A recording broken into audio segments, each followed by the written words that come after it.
საქართველოს არაკონსტიტუციური პარლამენტი უკანონო პრეზიდენტის ასარჩევად ემზადება. ასეთი ამბავი ქვეყანაში ბევრი წელია არ მომხდარა. მთავარი კანონით ხელში საქართველოს მთავარ სასამართლოსთან შეკრებილი იურისტები უკანონობას აპროტესტებენ. დღეს იურისტები და კონსტიტუციონალისტები მთელს საქართველოს უხსნიან, რატომ არის ხვალ დანიშნული პრეზიდენტის არჩევნები უკანონო. პროცესები დიდი ხანია გასულია კონსტიტუციური ჩარჩოდან. მათ შორის პარლამენტის მოწვევა, პრეზიდენტის როლი როგორი იყო, როდის დაინიშნა, მათ შორის ახლა პროცედურული არაერთი დარღვევა პრეზიდენტის არჩევასთან დაკავშირებით, მაგრამ ყველაზე მთავარი, ესაც ვინაიდან სასამართლო ხელისუფლების ნაწილია საკონსტიტუციო მართლმსაჯულებაც, ხომ ჩვენ ვიცით საკონსტიტუციო სასამართლომ უარი თქვა კონსტიტუციურ მართლმსაჯულებაზე, მათ შორის არჩევნების ლეგიტიმურობასთან დაკავშირებით. შეუძლია დაირქვან რაც უნდათ პარლამენტმა დაირქვა პარლამენტი, თუმცა ის არ არის პარლამენტი, ის არ არის ხალხის მიერ არჩეული პარლამენტი. მთავრობამ დაირქვა მთავრობა, თუმცა ის არ არის ლეგიტიმური მთავრობა და არ ცნობს ამას ქართული ხალხი. და ასეთივე პროცესს აპირებენ ხოლ პრეზიდენტთან მიმართებითაც. რასაკვირველია, არავით არის ყაველაშვილი არ იქნება საქართველოს პრეზიდენტი.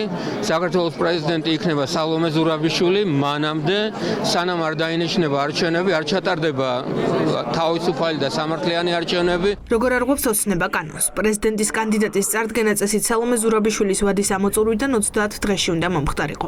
არჩევნები კი კანდიდატის წარდგენიდან ასევე მაქსიმუმ 30 დღეში უნდა დანიშნულიყო. დარღვეულია ყველანაირი ვადა. გამონაკლისი, რომელსაც კანონი ადგენს, მხოლოდ პირობების შესრულების შეუძლებლობაა. ეს ასე არ ყოფილა. ანუ პრეზიდენტის არჩევნებიც ერთი დიდი კანონდარღვევა იქნება.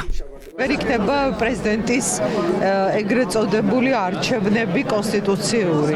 პარლამენტს არ აქვს თვითონ ლეგიტიმაცია. მის მიერ მიღებული გადაწყვეტილება და მისი საარჩევნო კოლეგია და ხმოსნები ვერცერთი ვერ იქნება სამართლებრივი საფუძვლის მატარებელი, იმიტომ თავისთავად ეს პროცესი არ არის კონსტიტუციური. ამიტომ ყველაფერი ეს არის ხა ფარსი და მაინც მივალთ იქამდე, რომ ახალი არჩევნები დაინიშნება და ხალხის მიერ არჩეული პარლამენტი შემდეგ აირჩევს პრეზიდენტსაც. როგორც სამართლის სწავლებისას არსებობს იმიტირებული სასამართლო პროცესები, ეს ყველაფერი გავს იმიტირებულ საკანონმდებლო პროცესს, იმიტომ რომ ეს პარლამენტი არც ლეგიტიმურია, არც ფორმალური, არც სამართლებრივი ლეგიტიმაცია მას არ აქვს. 300 თუ რამდენი ადამიანიც იქნება დასხდებიან, მათ შეიძლება პრეზიდენტობანაც ითამაშონ, მათ შეიძლება სხვა რამე ითამაშონ, მაგრამ ეს რა თქმა უნდა შორს იქნება რაიმე რეალურ არჩევნებთან, რაიმე კონსტიტუციურ პროცესთან. როგორ შეიძლება კანონიერ პრეზიდენტზე იყოს არჩევაზე საუბარი, როდესაც არალეგიტიმურადაა ევროპის მსოფლიოს მიერ ცნობილი ეგრეთ წოდებული გამარჯვებული ვითომ და ქართული ოცნება არანაირ კანონიერებაზე არ არის ლაპარაკი. ეს არის ყველაფერი სიცრუე. საქართველოში ხვალ პრეზიდენტად არალეგიტიმური პარლამენტი აირჩევს კაცს, რომელიც პოსტიდან შესაძლოა ნებისმიერ დროს გადააყენონ, რადგან მთელი არჩევნების პროცესი უკანონო იყო. თინა ხიდაშელი ფიქრობს, რომ შეცდომებს სპეციალურად უშვებენ, რომ ხალხის პროტესტის ფონზე უკან დასახევი გზა დაიდოვოს რეჟიმმა და მისივე გადაწყვეტილებების გასაუქმებლად საფუძველი ჰქონდეს. აი ეს უხილავი ხელი, რომელიც ამ გადაწყვეტილებებს იღებს, ამ კონკრეტულ თარიღებთან დაკავშირებულ გადაწყვეტილებებს იღებს, იტოვებს გასასვლელ გზას. ამითი.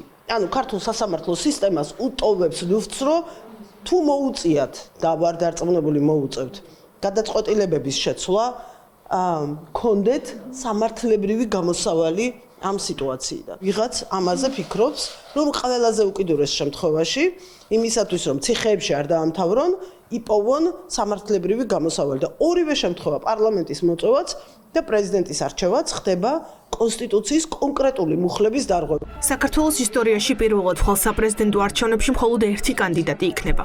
ერთკაციან არჩევნებს კი მხოლოდ ერთი პარტია ჩაატარებს და პრეზიდენტადაც მიხეილ ყაველაშვილს ერთი პარტიის ხმებით აირჩევენ. მაგრამ ეს პრეზიდენტი ვერ იქნება ლეგიტიმური მაშინ, როცა სამართლებრივი ჩარჩოდან პროცესი მთლიანად გასულია და პრეზიდენტი ისევ არაღიარებულმა პარლამენტმა უნდა დანიშნოს. ეს ნაბიჯი გადადგა ქართულმა ოცნებამ და საერთოდ უგულებელყო ეს სამართლის უზენაესობის პრინციპები რეგლამენტის დარღვევით შეუდგა საქმიანობას. რა თქმა უნდა, ეს ნიშნავს იმას, რომ ამით შეიქმნა სამართლებრივი ჩიხი, სამართლებრივი კრიზისი, რომელიც ახლა რეალურად სახეზეა. ეს მათ შორის უკავშირდება იმას, რომ პარლამენტის მიერ მიღებული გადაწყვეტილებები თუ შემდგომი ნებისმიერი არჩევნები, მათ შორის პრეზიდენტის არჩევნები და ამ ლეგიტიმაციის ნაკლებობა მდგომარეობას, რა თქმა უნდა, გაიზიარებს. როდესაც საუბრობთ ახლად არჩეული ან პრეზიდენტის არჩევაზე პარლამენტის მიერ და პარტიის მიერ, მოდი პარლამენტს ვერ ვიტყვი, იმიტომ რომ პარტიის მიერ რომელმაც ეს გააკეთა, ბუნებრივია ლეგიტიმაციის სერიოზული ხარვეზები და სერიოზული პრობლემები ექნება ამას. ეს ნაბიჯი კიდევ უფრო ღრმა კონსტიტუციურ სამართლებრივ კრიზისში შეიყვანს საქართველოს. სანამ ოცნების რეჟიმი ახალი პრეზიდენტის დასანიშნად ემზადება რამდენიმე საათით ადრე, ხალხი ქუჩაში დგას და ხელახალი არჩევნების დანიშვნას ითხოვს.